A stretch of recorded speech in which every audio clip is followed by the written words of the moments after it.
Assalamualaikum warahmatullahi wabarakatuh. Nama saya Asyifa Rahmah, mahasiswi PAI semester 4. NIM 19, 110, 40, 10017. Pada kesempatan kali ini, saya akan mempresentasikan mengenai tata cara sholat Jumat. Video ini dibuat untuk memenuhi penilaian tengah semester pada mata kuliah Fikih Ibadah dan Muamalah.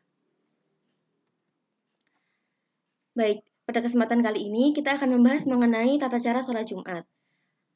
Sebagaimana kita tahu, sholat Jumat merupakan ibadah yang sudah sangat familiar bagi kita semua. Nah, pada kesempatan kali ini kita akan membahas mengenai serba-serbi sholat Jumat, di antaranya yaitu seperti 1. Pengertian sholat Jumat. Yang kedua, hukum dan dalil sholat Jumat. Ketiga, syarat sholat Jumat. Kemudian, tata cara sholat Jumat. Keempat, amalan dan halangan sholat Jumat. Serta yang terakhir, hikmah sholat Jumat. Yang pertama yaitu pengertian sholat Jumat. Sebagaimana yang kita tahu, sholat Jumat adalah sholat 2 rakaat yang dilaksanakan secara berjamaah pada waktu sholat duhur di hari Jumat. Sholat ini juga diawali dengan khutbah dan wajib hukumnya bagi laki-laki yang mampu melaksanakannya. Kemudian, hukum dan dalil sholat Jumat. Sebagaimana telah disebutkan, hukum sholat Jumat yaitu fardu atau wajib bagi kaum laki-laki yang sudah balik atau dewasa, yang sehat dan tidak dalam keadaan musafir. Kemudian, dalil perintah melaksanakan sholat Jumat telah Allah cantumkan dalam Al-Quran. Allah berfirman,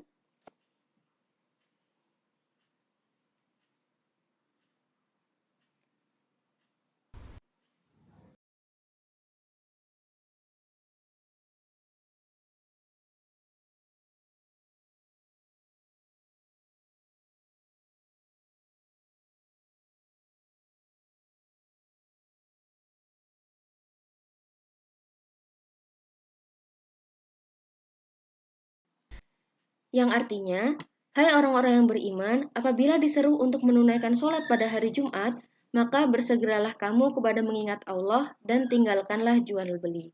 Quran Surat Al-Jumu'ah ayat 9. Nah, ayat ini merupakan hukum dasar perintah melaksanakan sholat Jumat. Kemudian syarat sholat Jumat. Terdapat 2 syarat untuk melakukan sholat Jumat. Yang pertama yaitu syarat wajib, dan yang kedua yaitu syarat sah sholat Jumat. Syarat wajib yaitu syarat kepada orang yang diwajibkan sholat Jumat. Yang pertama yaitu Islam, yang kedua balik atau sudah dewasa, kemudian berakal atau tidak gila, laki-laki, sehat, dan dalam keadaan menetap atau bukan musafir. Maka walaupun misalnya ada seorang laki-laki yang muslim dan balik, tapi dia sedang dalam keadaan musafir, maka kewajiban sholat Jumatnya telah jatuh. Jadi dia bisa melaksanakan sholat zuhur seperti biasanya jika tidak atau jika berhalangan untuk melaksanakan sholat Jumat di mana di tempat dia sedang safar. Kemudian syarat sah sholat Jumat, yaitu diadakan dalam negeri yang penduduknya menetap atau tidak berpindah-pindah. Kemudian dilaksanakan secara berjamaah, dikerjakan di waktu zuhur, serta didahului oleh 2 khutbah. Apabila syarat sah ini ada yang terlewat, maka pelaksanaan sholat Jumat tersebut tidak bisa dianggap sah. Kemudian, cara mengerjakan sholat Jumat. Pertama, berangkat ke masjid menjelang waktu zuhur. Ketika mendengar azan, langsung pergi ke masjid. Sebagaimana tadi disebutkan, mendengarkan 2 khutbah merupakan wajib dan syarat sah dari sholat Jumat. Maka kepada kaum laki-laki yang akan melaksanakan sholat Jumat itu harus berangkat ke masjid menjelang waktu zuhur. Atau ketika mendengar azan langsung segera berangkat ke masjid. Kemudian yang kedua, sholat Jumat dimulai dengan azan. Yang ketiga, wajib mendengarkan 2 khutbah sebelum melaksanakan sholat Jumat. Yang keempat, iqamah dikumandangkan setelah selesai khutbah kedua. Yang kelima, Sholat Jumat dilaksanakan secara berjamaah. 6. Dari niat hingga salam, sholat Jumat dilakukan sebagaimana mengerjakan sholat fardu lainnya. Jadi, tidak ada yang berbeda dari tata cara sholat Jumat dengan tata cara sholat fardu lainnya, yang berbeda hanya di niat sholatnya. Kemudian, amalan sholat Jumat. Karena Jumat ini merupakan hari yang agung dan hari yang mulia, maka sholat Jumat juga menjadi kegiatan ibadah yang istimewa. Nah, maka ada beberapa amalan yang bisa dilakukan, seperti pertama, mandi besar, kemudian memakai pakaian yang bersih dan bagus, dan diutamakan berwarna putih. Kemudian selanjutnya, memakai wewangian, memotong kuku dan kumis. Selanjutnya, berzikir atau membaca Al-Quran sebelum khutbah dimulai. Jadi ketika berangkat ke masjid, diusahakan ketika sebelum menjelang zuhur, atau ketika azan berkumandang. Dan ketika khutbah belum dimulai, bisa menunggu sambil berzikir atau membaca Al-Quran. Kemudian jangan lupa juga berinfak dan bersedekah. Kemudian, yang menghalangi sholat Jumat. Ada beberapa hal yang menghalangi sholat Jumat, di antaranya sakit, dan yang kedua adalah hujan deras, yang karena hujan itu memberikan kesukaran untuk pergi ke tempat sholat Jumat.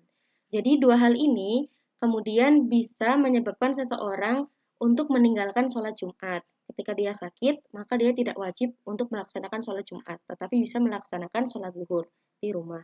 Atau ketika hujan deras, dan karena hujan itu kemudian orang-orang itu akan sulit untuk pergi ke tempat sholat Jumat, maka itu tidak apa-apa, dan kewajibannya kemudian kemudian orang itu bisa meninggalkan sholat Jumat. Selanjutnya yaitu hikmah pelaksanaan sholat Jumat. Ada banyak hikmah, tapi di sini ada beberapa yang disebutkan. Pertama yaitu meningkatkan ketakwaan kepada Allah Subhanahu wa taala, kemudian membina persatuan dan kesatuan umat, membina disiplin bagi jamaah, dan terakhir mendidik dan mencerdaskan bangsa. Yang pertama, meningkatkan ketakwaan kepada Allah Subhanahu wa taala.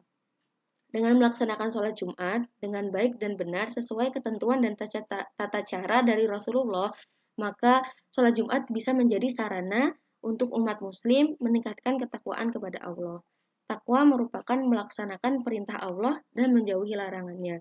Jika kita mengerjakan sholat Jumat dengan baik dan benar, melengkapi semua syarat sahnya, maka kita sudah melakukan upaya menuju ketakwaan kepada Allah. Kemudian ada membina persatuan dan kesatuan umat. Dalam sholat Jumat ini, kaum muslimin laki-laki sekaligus bersilaturahmi dengan para jamaah yang lainnya. Melalui sholat Jumat, mendengarkan khutbah dapat menciptakan dan membina persatuan dan kesatuan umat dalam lingkup Islam. Kemudian, membina disiplin bagi jamaah. Dengan sholat Jumat ini, maka juga menjadi latihan disiplin bagi jamaah, terkhusus kaum laki-laki, agar tidak menyepelekan dan tetap melaksanakan sholat Jumat, walaupun di tengah kerja atau sedang kesibukan yang lainnya, maka sholat Jumat harus tetap dilaksanakan. Kemudian mendidik dan mencerdaskan bangsa. Dengan sholat Jumat, maka akan mendengarkan khutbah. Dalam khutbah itu banyak pelajaran, banyak nasihat, dan banyak doa. Dari khutbah tersebut, maka terrealisasi pendidikan, walaupun secara tidak langsung. Maka sholat Jumat ini juga secara tidak langsung mendidik dan mencerdaskan bangsa. Baik, mungkin cukup itu saja yang dapat saya sampaikan. Kurang dan lebihnya, saya mohon maaf apabila banyak kekurangan dan kesalahan. Terima kasih. Wassalamualaikum warahmatullahi wabarakatuh.